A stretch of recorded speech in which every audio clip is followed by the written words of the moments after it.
Iba.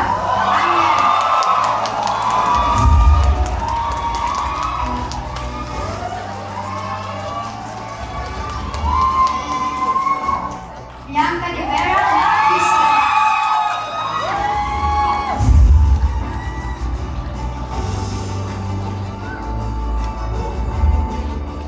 And Crystal Go Amber.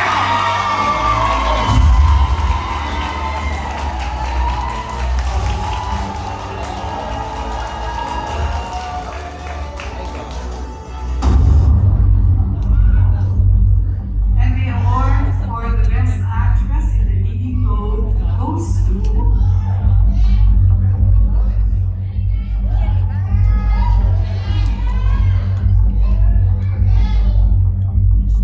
I'm perfect, Crystal.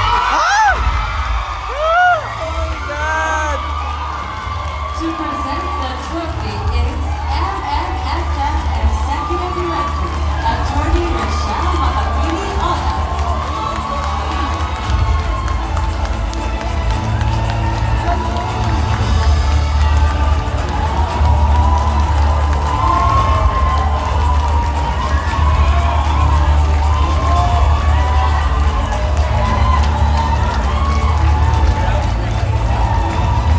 Paano nga naman mapapaarte?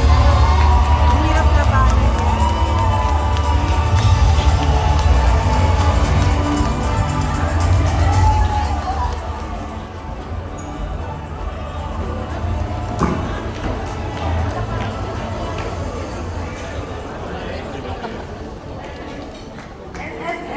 Iba, kapatid. Maraming salamat po sa award na to. Hindi po ako paniwala na nalawak po ko. Mommy and Daddy, palpusin niyo to.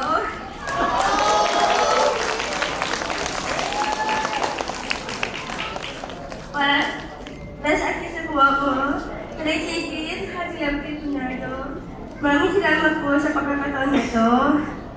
Para mabigyan kami ng boses at makakita namin na kaya rin namin umarte. Personally, thank you. Ang tapang niyo po. Salamat po sa pagmamahal at mahal po namin direct sa buong production na sila Mang Dot, Mang Tok, Assistant Director Ninay, Sila Boy, Sila PJ, Carona, mahal po namin kayo lahat. Mahal salamat sa pagkain sa amin sa pag-arte, sa mga producers, PLTF, CNG Fish Service, Kuya Jim Matazar at sa Neta Studios, kay Ate Ria at kay Mamang Nana Silvia na pinagkatilaan niyo po kami mga personal without si Jim na kaya din po namin umarte. Salamat pa sa alangga, pagmamahal, at sa pagtuloy niyo po sa aming para tulong niyo po anak. Ang tapang niyo din po para gawin na to. Mahal na mahal po kita. Namin pong lahat nanay. Sa lahat ng cast, Tita Donna, sa Janice, sa Tay Joey, sa Tonton, si Jan, sa Joel, sa May, sa Rebecca, ang mabait niyo po lahat. Mahal po namin lahat. Hindi sa lahat. Dahil tinupag mo po pangarap ko. Dahil lahat mag-artista, mag-concert.